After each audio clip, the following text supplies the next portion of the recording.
si pertinent. La parole maintenant est à monsieur le professeur Fakhraoui, directeur de l'Institut Sciences. La parole est à vous.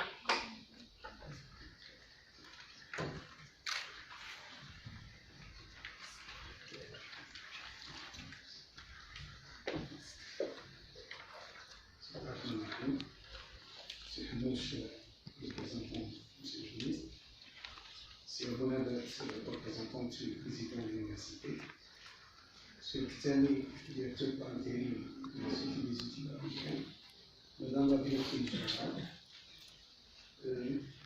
docteur Retrache, messieurs les directeurs, professeurs, doctorants, élèves. Nous sommes très heureux de participer aujourd'hui au lancement de ces journées réservées à la science et l'innovation. Je ne vais pas parler de l'Institut, il y a certains qui le connaissent, et d'autres ont l'occasion de le connaître demain. Mais je vais peut-être axer mon intervention sur l'Université 5, qui, dans sa nouvelle stratégie, a pris comme défi d'aller de l'avant dans le domaine des sciences, des technologies et de l'innovation, qui sont fortement animés à la recherche scientifique. L'objectif principal de cette politique est de transformer le savoir en avantages commerciaux et en nouveaux emplois. Les établissements d'enseignement supérieur sont ainsi conviés à contribuer en s'engageant dans des partenariats axés sur la recherche appliquée et en assurant la formation d'une main-d'œuvre hautement qualifiée et compétente. Mesdames et messieurs, l'innovation est devenue un moteur fondamental de la croissance économique durable et un élément indispensable de la réponse à de nombreux besoins de la société. Aujourd'hui, la science contribue à l'innovation industrielle de manière plus régulière et plus directe que par le passé. Il est donc plus essentiel que jamais que l'interface entre système d'innovation et système scientifique fonctionne bien avant, afin de récolter les bienfaits économiques et sociaux des investissements publics et privés de la recherche, d'assurer la vitalité et la qualité du système scientifique lui-même et d'améliorer la compréhension et l'acceptation par la société du progrès scientifique et technologique. Ainsi, la science et l'innovation peuvent contribuer efficacement à la résilience par les possibilités d'offrir les moyens d'action et une voix aux personnes, notamment aux plus vulnérables, élargissant l'accès à l'éducation, aux soins de la santé, rendent possible la surveillance des risques écologiques, rapproche les gens et facilite l'élaboration de systèmes d'alerte précoce. De même que les nouvelles technologies et les produits et les services innovants pourraient contribuer et dissocier développement économique et dégradation de l'environnement et donc à favoriser la viabilité écologique.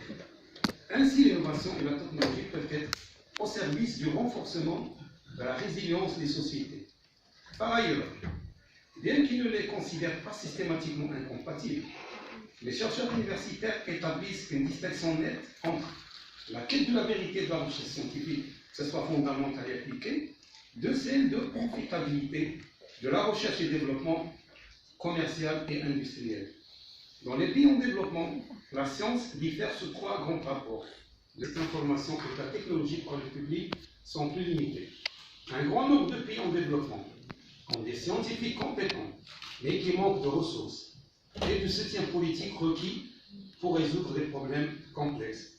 Au Maroc, par exemple, plusieurs domaines, et pour l'agriculture, qui demeure un volet important de l'économie nationale, la santé et l'éducation, les travaux scientifiques menés sont en partie étouffés par la toile des problèmes sociaux, tels que la pauvreté rurale, la migration vers les villes, à la suite des changements dans l'utilisation des terres, etc., et les services de marketing, autres problèmes, inutile de les citer tous.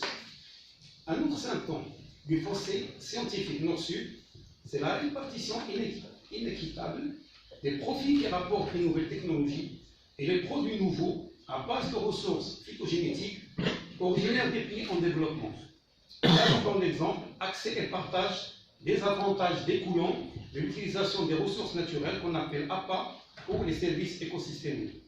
La science et l'innovation, de plus en plus sollicitées, doivent produire des connaissances et de la technologie qui favorise un développement respectueux de l'environnement, axé sur une gestion des ressources pour le long terme.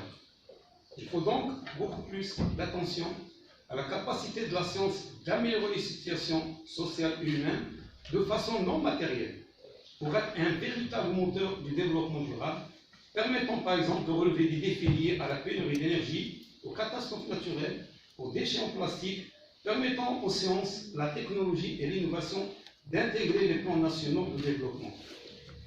Les grands défis de nos sociétés, soins de santé, services sociaux aux personnes âgées, transport durable, sécurité, respect des données privées en ligne, représentent des occasions prometteuses de réaliser des gains de productivité et d'assurer de meilleurs services pour le grand bénéfice de tous, par l'intermédiaire de partenariats publics-privés.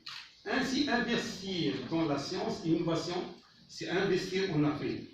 Dans cette quête vers le plus haut sommet, nous devons considérer la science et l'innovation comme des piliers de développement tant économique que social.